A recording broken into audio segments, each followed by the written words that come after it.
আর কোন পুরাতন মামলায় মজদুকে জেলখানা থেকে বেরোলে গেটে গ্রেপ্তার করা যাবে না।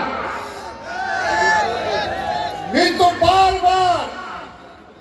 বারবার প্রতি মাসে যখনই আমরা তার জামিন নিয়েছি, জেলখানার গেটে এসেছে, আবার পুরাতন আরেকটা মামলা দিয়ে তারে গ্রেপ্তার করছিলাম। মনে আসছিল না? ভুয়া ভুয়া ভুয়া